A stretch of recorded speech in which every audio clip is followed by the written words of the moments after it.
October 24, 1942. Night, Guadalcanal Island, Solomon Islands. The jungle was screaming. Thousands of Japanese soldiers charged through the darkness toward a small group of Marines defending Henderson Field, the only Allied airfield in the Solomon Islands. If Henderson Field fell, Japan would control the entire region. America's first offensive operation of World War II would end in catastrophic defeat. At a position along the Lunga River, Marine Sergeant John Basilone commanded 2 machine gun sections, 15 men, total defending a critical gap in the American defensive line. His position was where the Japanese attack would hit hardest. Basilone had been fighting for hours already. His hands were burned from clearing overheated machine guns. His arms ached from carrying ammunition. He hadn't slept in 2 days. None of his men had. The Japanese attack intensified. Wave after wave of soldiers charged the Marine positions, screaming, firing rifles, throwing grenades, dying by the hundreds but still coming. An endless mass of humanity trying to overwhelm the thin American line through sheer numbers. Basilone's machine guns roared continuously. The barrels glowed red-hot from sustained firing. Empty ammunition belts piled around the gun positions.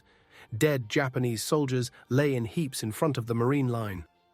Then disaster struck. Both machine guns jammed simultaneously, overheated mechanisms seizing from continuous use. Japanese soldiers were 50 yards away and closing fast. Basilone's position was about to be overrun. John Basilone didn't hesitate. He grabbed the first jammed machine gun with his bare hands, ignoring the searing pain as red-hot metal burned his palms and fingers. He cleared the jam, got the gun firing again, killed the attacking Japanese soldiers, then moved to the second gun and repeated the process. His hands were destroyed. The skin was burned away, but the guns were firing. The line held. This would continue for 3 more days. 3 days of continuous combat. 3 days without sleep. 3 days of killing Japanese soldiers, carrying ammunition, clearing jammed weapons, refusing to give up, refusing to let his position fall. By the time the battle ended, John Basilone had personally killed approximately 38 Japanese soldiers. His small section had stopped an entire Japanese regiment. His actions saved Henderson Field and possibly the entire Guadalcanal campaign. He was 26 years old. Before the war, he'd been a nobody from New Jersey who couldn't hold a job. Now he was about to become the most famous Marine in America. This is his story. John Basilone was born on November 4, 1916, in Buffalo, New York. He was one of 10 children in an Italian-American family that struggled financially throughout his childhood. His father was a tailor who worked long hours for little money. His mother raised 10 kids in a small house with never enough food or money. The family moved to Raritan, New Jersey when John was young. He grew up in a working-class neighborhood where Italian immigrants faced discrimination and limited opportunities. School didn't interest him. He was restless, energetic, always looking for action and adventure that Raritan couldn't provide. John dropped out of school after 8th grade, common for working-class kids in the 1930s. He tried various jobs, but couldn't stick with anything. He worked in a laundry, he drove a delivery truck, he caddied at a golf course. Nothing satisfied him. He was looking for something he couldn't define, some purpose or meaning that ordinary civilian life didn't offer. In 1934, at age 18, John enlisted in the army. He wanted adventure, wanted to see the world, wanted to escape the limitations of small-town New Jersey.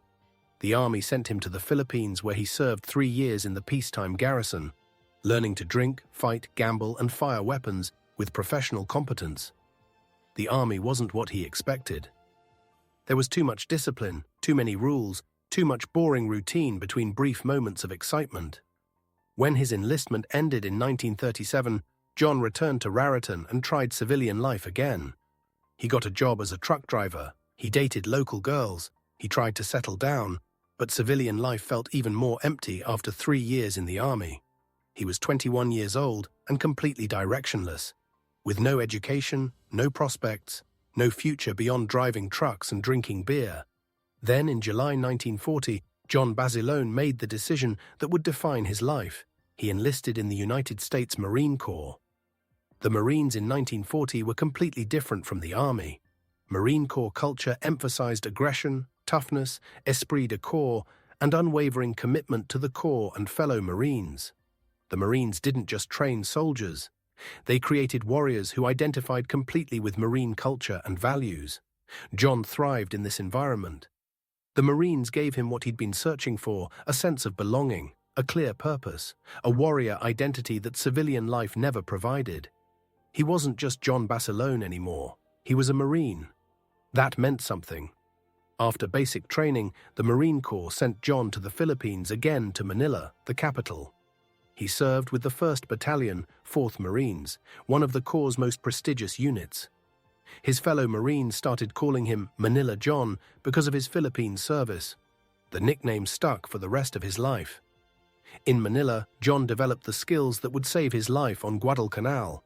He became an expert machine gunner, mastering the Browning M1917 water-cooled heavy machine gun, the weapon he would use to devastating effect against Japanese attacks. He learned to clear jams quickly, fire accurately under pressure, maintain weapons in harsh tropical conditions, and most importantly, stay calm under fire. His sergeants recognized his potential. John had natural leadership ability. Other Marines respected him. He didn't give speeches or try to impress anyone. He just did his job professionally and expected others to do the same. That quiet competence earned respect in Marine culture. When war with Japan became likely in 1941, the Marines evacuated most forces from the Philippines. John's unit was reassigned to Marine barracks at the Navy Yard in North Carolina. He was promoted to sergeant, put in charge of a machine gun section, and began training new Marines for the combat everyone knew was coming. Then December 7, 1941 happened. Japan attacked Pearl Harbor. America entered World War II. The Marines immediately began preparing for offensive operations in the Pacific.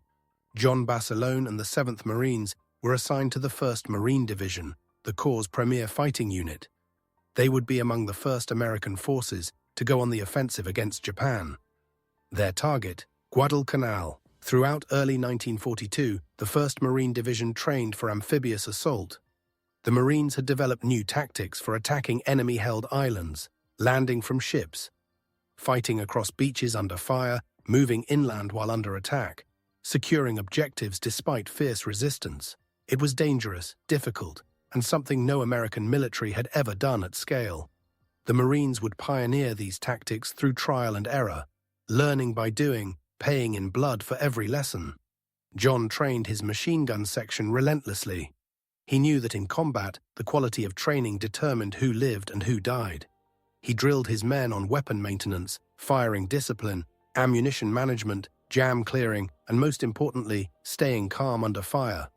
His men learned to trust him. John didn't ask them to do anything he wouldn't do himself.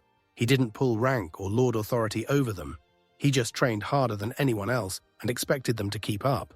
That earned loyalty. In summer 1942, the 1st Marine Division received their orders. They would assault Guadalcanal Island in the Solomon Islands, seize the Japanese airfield under construction there, and hold the position against inevitable Japanese counterattacks. Intelligence estimated approximately 2,000 Japanese troops on Guadalcanal. The Marines would land 16,000 men, overwhelming force that should allow quick victory. The intelligence was catastrophically wrong. The battle for Guadalcanal would last 6 months, cost thousands of American lives, and come terrifyingly close to complete disaster. John Basilone was about to experience the worst combat of the Pacific War. August 7, 1942. The 1st Marine Division assaulted Guadalcanal in America's first major offensive operation of World War II. The initial landing was almost unopposed. The Japanese construction workers building the airfield fled into the jungle. The Marines seized the uncompleted airfield and surrounding area within hours. It seemed almost too easy. Then reality set in. The Marines were stuck on a malarial jungle island with limited supplies, surrounded by Japanese forces, thousands of miles from friendly support. The Navy ships that brought them withdrew quickly, fearing Japanese naval attack. The Marines were on their own.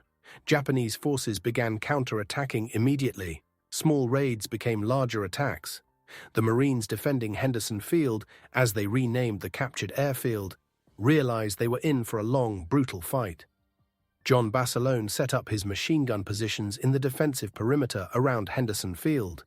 He trained his men, maintained weapons, prepared fighting positions, and waited for the Japanese attacks he knew were coming. The conditions were miserable.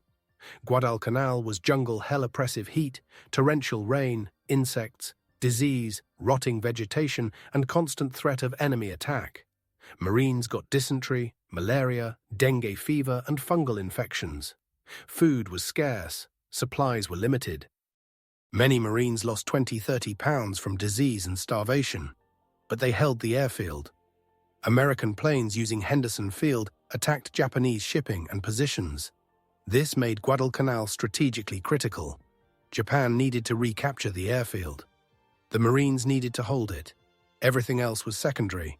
Through August and September, the Japanese launched increasingly large attacks, trying to retake Henderson Field. The Marines beat them back each time, but barely. Casualties mounted. Disease ravaged the troops. Exhaustion set in. The Marines were holding on through sheer willpower. Then in October 1942, Japan committed to a massive offensive that would either retake Guadalcanal or destroy their army trying. Japanese commanders assembled approximately 15,000 soldiers for a coordinated attack on Henderson Field. This was vastly more troops than intelligence had estimated. The attack would come from multiple directions simultaneously, overwhelming the exhausted Marines through sheer numbers. The Japanese attacked on October 23, 1942. Thousands of soldiers charged Marine positions in human wave attacks, screaming, firing, dying in heaps but still coming, accepting horrific casualties to achieve breakthrough. The Marines fought desperately. Machine guns fired until barrels melted, rifles fired until actions jammed, artillery fired every available shell. Marines threw grenades until their arms were too tired to throw anymore. Then they fixed bayonets and fought hand-to-hand. John Basilone's position was at a critical point called the Lunga River, where terrain channeled Japanese attacks into a relatively narrow approach. His 2 machine gun sections, 15 men, total defended a gap that thousands of Japanese soldiers had to push through to reach Henderson Field. The battle began at dusk on October 24th. Japanese artillery bombarded Marine positions. Then infantry attacked in waves, charging through the jungle screaming, "Banzai!" and firing rifles wildly, trying to overwhelm defenders through shock and numbers. Basilone's machine guns opened fire. The Browning M1917 fired 30 ISO-6 ammunition at 450 rounds per minute. Properly employed, a single machine gun could kill dozens of attackers. John had 2 guns in interlocking positions, creating a killing field that Japanese attackers had to cross.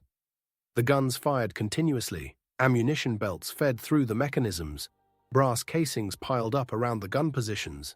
Dead Japanese soldiers accumulated in front of the Marine line. But still they came, wave after wave, stepping over their dead comrades, charging the Marine positions with suicidal determination. The battle continued through the night. Basilone and his men fought without rest, firing, reloading, clearing jams, firing again, an endless cycle of mechanical violence. Japanese casualties were appalling. Entire companies were wiped out charging Basilone's position. But they kept attacking, kept dying, kept coming, determined to break through regardless of cost. Around midnight, both of Basilone's machine guns jammed simultaneously. The mechanisms were overheated from hours of continuous firing. The guns seized up, barrels glowing red-hot in the darkness. Japanese soldiers were less than 50 yards away and charging. In seconds, they would overrun the position and slaughter Basilone's crew. John Basilone grabbed the first machine gun with his bare hands. The red-hot metal seared his palms and fingers, burning away skin. He ignored the pain, cleared the jam by feel in the darkness, got the gun firing again, swept the approaching Japanese with automatic fire, killed the attackers, then moved to the second gun and repeated the process. His hands were destroyed, the skin was burned black, his fingers were blistered and bleeding. But the guns were working, the position held. Through the rest of the night, Basilone fought with ruined hands. He continued clearing jams, reloading weapons, directing fire, keeping his section fighting despite exhaustion, pain, and constant enemy pressure. When ammunition ran low, Basilone left his position and ran through enemy fire to the rear ammunition dump. He grabbed two 90-pound machine guns, the complete weapons, not just ammunition, and carried them through intense Japanese fire back to his position. The weight would have been challenging for a fresh Marine.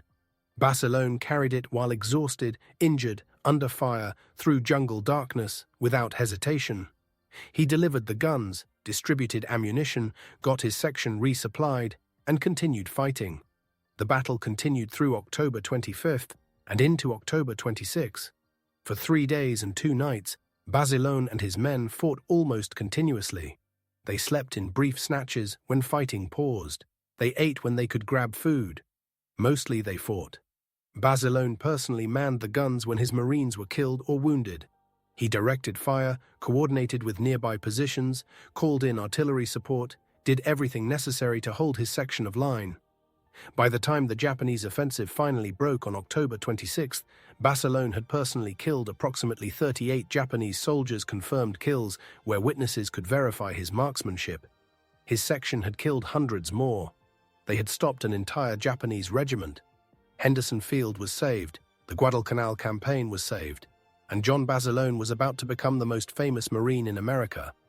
When the battle ended and commanders assessed what happened, Basilone's actions stood out as extraordinary, even by Marine standards. He had fought for 3 days without meaningful rest. He had cleared jammed machine guns with his bare hands despite horrific burns.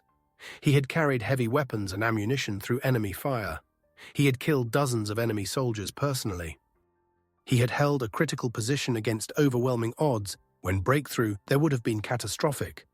His commanding officers recommended him for the Medal of Honor, America's highest military decoration, awarded only for conspicuous gallantry at risk of life above and beyond the call of duty. The citation read, "For extraordinary heroism and conspicuous gallantry in action against enemy Japanese forces, above and beyond the call of duty, while serving with the 1st Battalion, 7th Marines, 1st Marine Division in the Lunga area. Guadalcanal, Solomon Islands, on October 24 and 25, 1942. While the enemy was hammering at the Marines' defensive positions, Sergeant Basilone, in charge of 2 sections of heavy machine guns, fought valiantly to check the savage and determined assault. In a fierce frontal attack with the Japanese blasting his guns with grenades and mortar fire, one of Sergeant Basilone's sections, with its gun crews, was put out of action, leaving only 2 men able to carry on. Moving an extra gun into position, he placed it in action, then, under continual fire, repaired another and personally manned it, gallantly holding his line until replacements arrived. A little later, with ammunition critically low and the supply lines cut off, Sergeant Basilone, at great risk of his life and in the face of continued enemy attack, battled his way through hostile lines with urgently needed shells for his gunners, thereby contributing in large measure to the virtual annihilation of a Japanese regiment. His great personal valor and courageous initiative were in keeping with the highest traditions of the U.S. Naval Service. On May 21, 1943, at a ceremony in Australia, Lieutenant General Alexander Vandergrift, commander of the 1st Marine Division, presented Sergeant John Basilone with the Medal of Honor. John Basilone was a hero, but his war was about to get much more complicated. After receiving the Medal of Honor, the Marine Corps pulled John Basilone from combat and sent him back to the United States. They had plans for him. America needed heroes. The war was going badly in late 1943. Casualties were mounting. War weariness was setting in. The government needed to sell war bonds to finance military operations. They needed someone who could inspire Americans to support the war effort. John Basilone was perfect. He was handsome, charismatic, a genuine hero with the Medal of Honor, and most importantly, he was alive to appear at rallies and give speeches. The Marines sent Basilone on a national war bond tour. He appeared at massive rallies in cities across America. He gave speeches about Guadalcanal. He shook hands with politicians and movie stars. He signed autographs. He posed for photographs. Millions of Americans saw him or heard about him. The tour was extraordinarily successful. Basilone helped raise $1.4 million in war bonds, approximately $23 million in modern currency. He became one of the most recognizable faces in America. Women wanted to date him. Men wanted to buy him drinks. Children wanted his autograph. But John Basilone hated every minute of it. He didn't want to be a celebrity. He didn't want to give speeches. He didn't want to shake hands with politicians who had never heard a shot fired in anger. He was a machine gunner, not a performer. His fellow Marines were fighting and dying in the Pacific while he toured America selling war bonds. The guilt ate at him. Every speech he gave, every rally he attended, every photograph he posed for, it all felt like betrayal of the Marines still fighting. He met with families of Marines who died on Guadalcanal. They thanked him for surviving. They said their sons had died with honor. Basilone felt like a fraud. He'd survived by luck and some skill, but mostly luck. Other Marines just as brave had died. Why was he being celebrated while they were forgotten? The adulation made him deeply uncomfortable. He didn't think his actions at Guadalcanal were particularly special. He'd just done his job. Any Marine in his position would have done the same. The celebration seemed excessive, undeserved, embarrassing. Marine Corps leadership didn't care about his discomfort. They had a mission for him, and that mission was selling war bonds and inspiring the American public. They ordered him to continue the tour, continue the appearances, continue being the hero America needed. John complied. He was a Marine. He followed orders. But he hated it. There was one good thing that came from the war bond tour. In July 1944, while appearing at a parade in Oceanside, California, John met a woman named Lena May Riggy. Lena was a Marine herself, a sergeant in the Marine Corps Women's Reserve. She was smart, strong-willed, and completely unimpressed by John's celebrity status. She treated him like a normal person, not a war hero. They fell in love quickly. For the first time since leaving Guadalcanal, John felt like himself around someone. Lena understood military life. She understood duty. She didn't care about the Medal of Honor or the celebrity. She cared about John the person, not Manila John the hero. They got married on July 10, 1944, in a simple ceremony at St. Mary's Star of the Sea Church in Oceanside. John wore his dress uniform. Lena wore a simple dress. It was a happy day, a brief respite from war and duty and expectations. But even this happiness was overshadowed by John's growing determination to return to combat. By mid-1944, John Basilone had been stateside for over a year. The war bond tours had ended. The Marine Corps offered him various options. He could accept a commission as an officer. With his experience and Medal of Honor, he could become a captain or major immediately, train new Marines, serve in a comfortable stateside position for the rest of the war. He could take a training position, teaching machine gun tactics to new Marines preparing for combat. This would be valuable work, using his combat experience to save lives by properly training the next generation of Marines. He could accept discharge from the Marines entirely. He'd done more than his share. He'd earned the right to go home, be with his new wife, live in peace. John rejected all of these options. He wanted to return to combat. He wanted to be with his fellow Marines who were fighting and dying in the Pacific. He couldn't stay safe while they were in danger. Marine Corps leadership tried to talk him out of it. They argued he was too valuable to risk. His celebrity status made him useful for morale and recruiting. His combat experience made him valuable as a trainer. Sending him back into combat risked losing all that value if he was killed.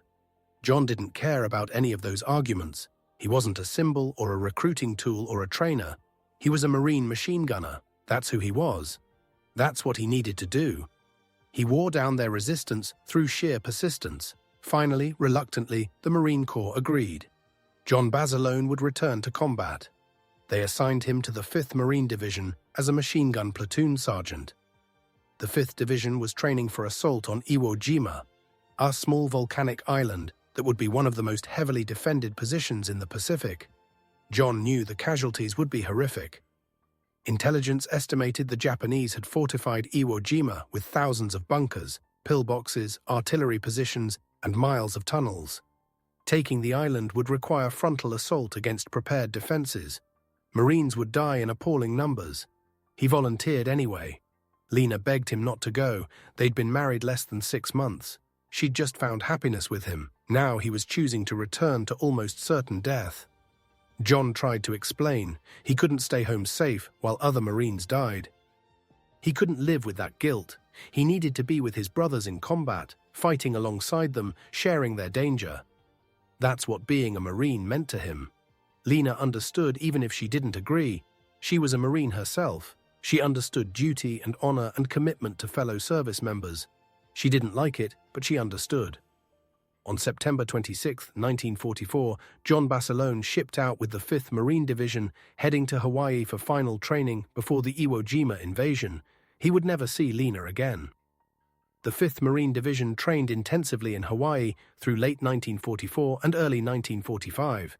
They practiced amphibious assault, ship-to-shore movement, fighting across beaches under fire, attacking fortified positions, all the tactics needed for the upcoming invasion. Intelligence about Iwo Jima was grim. The island was only 8 square miles, but defended by 21,000 Japanese troops in deeply fortified positions. The Japanese had spent months preparing elaborate defenses bunkers built into the volcanic rock, artillery positions with interlocking fields of fire, machine gun nests covering every approach, miles of tunnels allowing troops to move unseen. Japanese commanders had learned from earlier battles. They wouldn't launch suicidal banzai charges. They would fight from prepared positions, inflict maximum casualties, force Americans to pay in blood for every yard of ground. Casualty estimates were horrifying. Planners predicted the Marines might suffer 30 to 40% casualties taking Iwo Jima. For an assault force of 70,000 Marines, that meant 20,000 plus casualties expected. Some estimates were even worse. John Basilone trained his machine gun platoon, knowing most of them would be casualties within days of landing. He taught them everything he knew about staying alive in combat: keep moving, use cover, maintain weapons, stay calm under fire, trust each other, and most importantly, never give up. His men worshipped him. They knew his combat record. They knew about Guadalcanal and the Medal of Honor. More importantly, they knew he'd chosen to be here with them when he could have stayed safe stateside.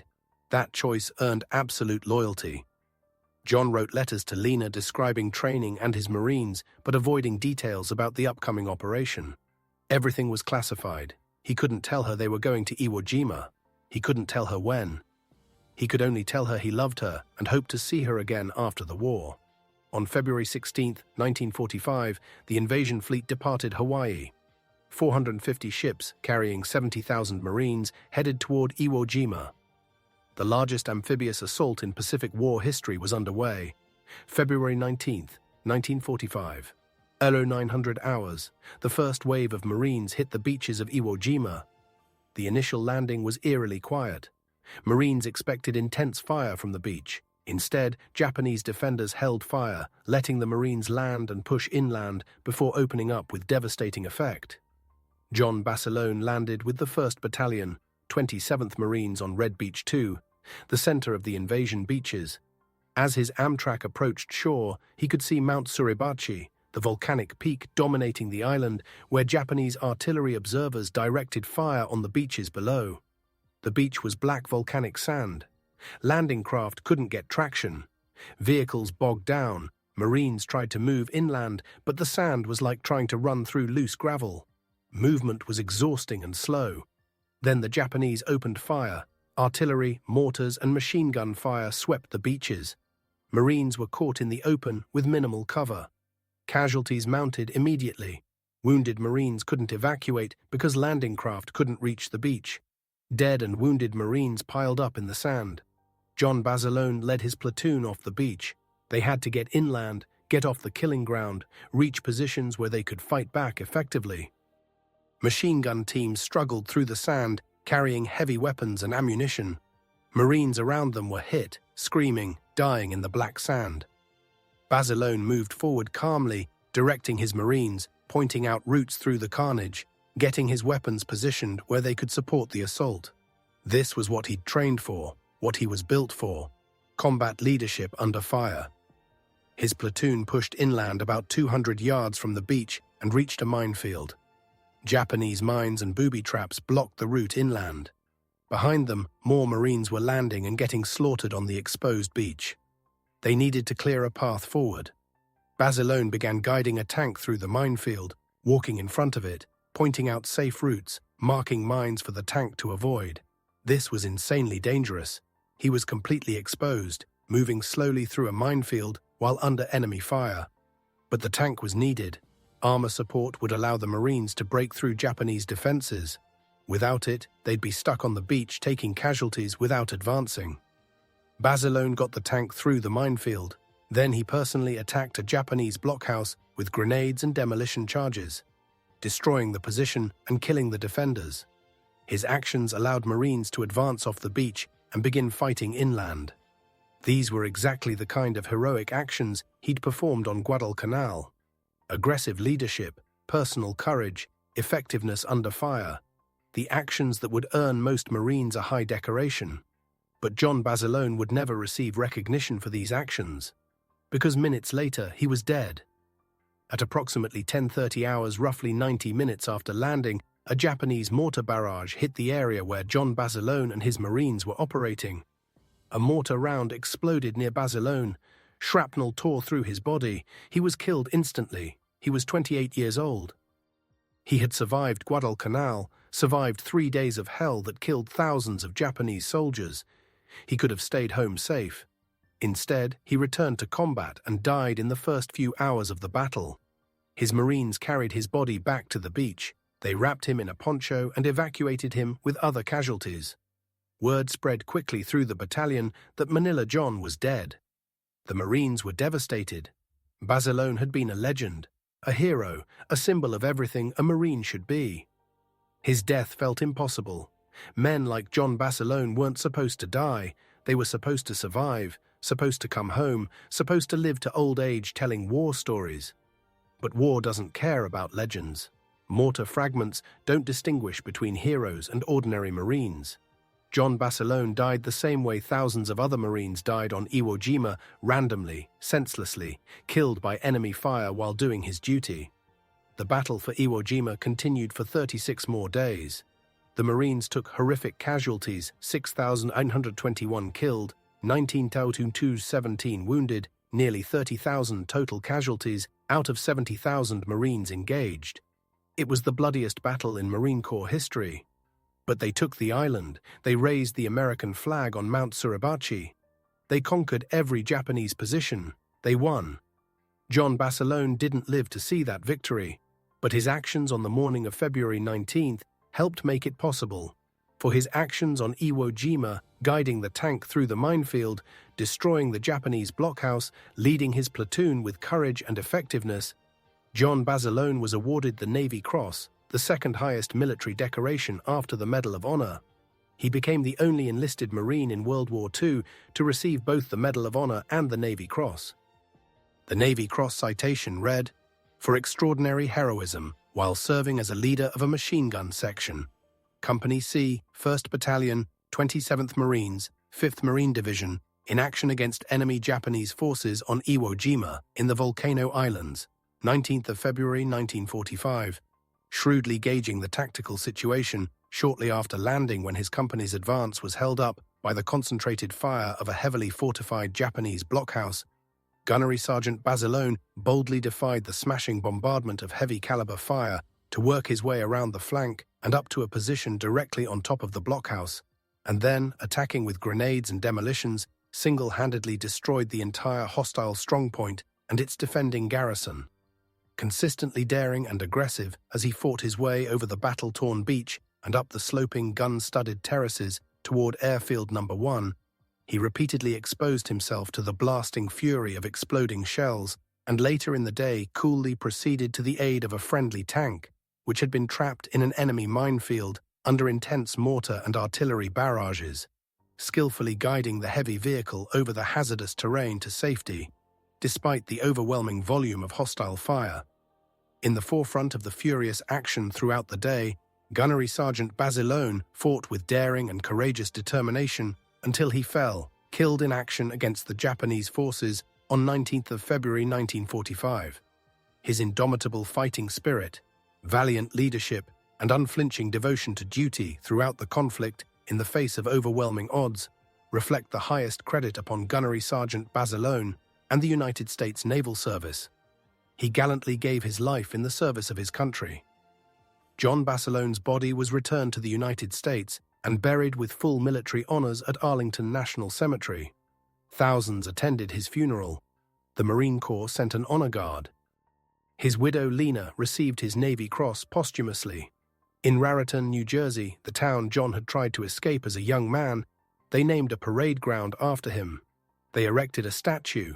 They created the Basilone Parade, an annual event celebrating their hometown hero.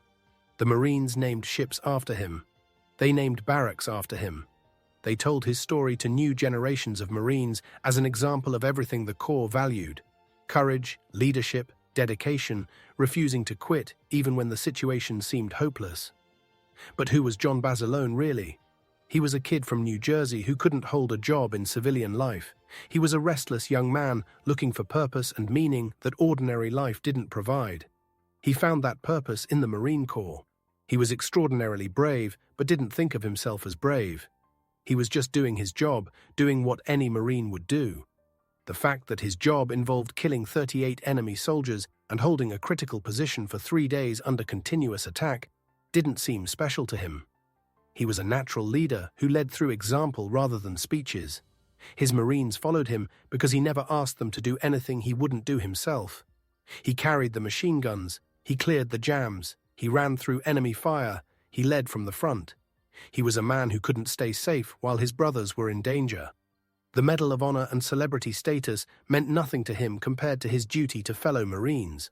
When he could have stayed home with his new wife, lived in comfort and safety, enjoyed the recognition he'd earned, he chose to return to combat because that's what Marines do. And he was a warrior who died doing exactly what he wanted to be doing, leading Marines in combat, fighting for his country, serving with his brothers. He could have died safe in bed as an old man. Instead, he died at 28 on a volcanic island, fighting the hardest battle in Marine Corps history. Was that a tragedy? Or was it exactly the ending John Basilone would have chosen for himself? John Basilone's story raises an uncomfortable question. Was he right to return to combat? He had a wife who loved him. He had a Medal of Honor. He'd already done more than his share. He could have served his country in other ways, training Marines, selling war bonds, living as a symbol of Marine courage.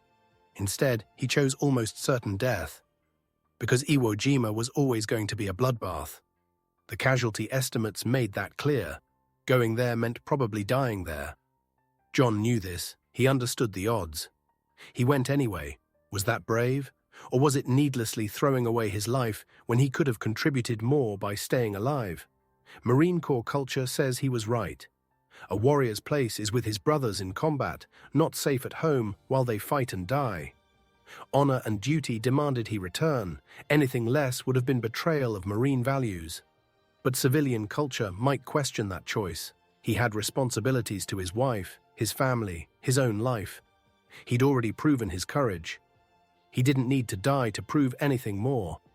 There's no right answer. But there is John Basilone's answer. He was a Marine. His place was with Marines. Everything else was secondary. Today, every Marine knows John Basilone's story. It's taught in boot camp as an example of Marine Corps values. New Marines learn about Manila John, the sergeant who refused to quit, the hero who couldn't stay home. His Medal of Honor is displayed at the Marine Corps Museum. His name is on barracks, ships, parade grounds. His statue stands in Raritan, New Jersey, a permanent reminder of the kid who left town looking for adventure and found immortality. But the real legacy isn't the statues or the ships or the stories. The real legacy is what John Basilone represented, the ordinary person who becomes extraordinary through dedication, courage, and refusal to quit. He wasn't born a hero. He was born a regular kid from a working-class family. He became a hero through choices, choosing to join the Marines, choosing to be the best machine gunner he could be, choosing to lead from the front, choosing to return to combat when he could have stayed safe. Every choice moved him closer to the legend, and every choice cost him something. The choice to fight on Guadalcanal cost him his hands, burned clearing jammed guns. The choice to return to combat cost him his life. But those choices also gave him something most people never find: absolute certainty about who he was and what he was meant to do. John Basilone was a Marine.